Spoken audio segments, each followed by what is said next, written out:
ములుగు జిల్లాలో ఒక్కసారిగా భారీ వర్షం ముంచెత్తింది.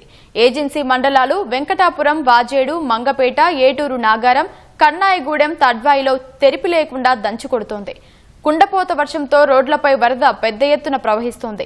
మంగపేటలో 19 సెంటీమీటర్ల వర్షపాతం నమోదైంది. పలు కాలనీలు, ఇళ్లల్లోకి వరద చేరింది. వెంకటాపురం శివాలయం వీధిలో రోడ్లు జలమయమయ్యాయి.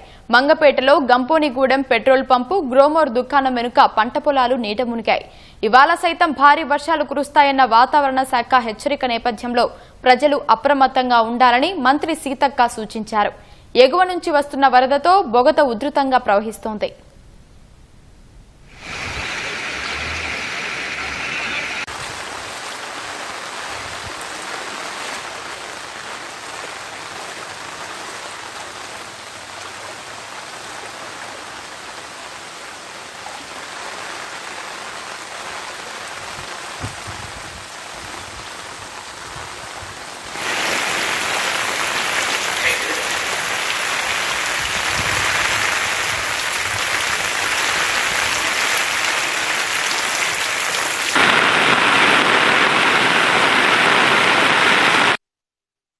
ఈరోజు భారీ నుంచి అతి భారీ వర్షము మంగపేట, ఏటూరు నాగారం అటువైపు ఇప్పటికే కురుస్తున్న సందర్భంగా ప్రతి ఒక్కరు కూడా మరి నియోజకవర్గంలో ప్రజలు కానీ, అటు మహబాద్ కానీ, ఇటు రాష్ట్రంలో ఉన్నటువంటి ప్రతి ఒక్కరు భారీ వర్షాలు ఎక్కడున్నా అధికారులు అప్రమత్తంగా ఉండాలి. ప్రజలు కూడా స్వీయ నియంత్రణ పాటించాలి. వాళ్లకు వాళ్ళు తగు జాగ్రత్తలు కూడా తీసుకొని తడిసిన ఇళ్లలో ఉండకుండా, అదేవిధంగా వాగులు వంకులు ప్రవహిస్తూ ఉంటే చేపల వేటకు కానీ, ఏదైనా పని కోసం కానీ బయటికి వెళ్లకుండా ఈ రోజు మొత్తం కూడా ఇళ్లలోనే ఉంటూ జాగ్రత్తలు తీసుకోవాలని, అదేవిధంగా ఎవరెవరికైతే ఎక్కడెక్కడైతే డ్యూటీలు ఇచ్చినామో ఆ డ్యూటీలోనే ఉండి మరి ప్రజలకే ఇబ్బంది కలగకుండా తగు చర్యలు తీసుకోవాల్సిందిగా అధికారులను ఆదేశిస్తా ఉన్నాం.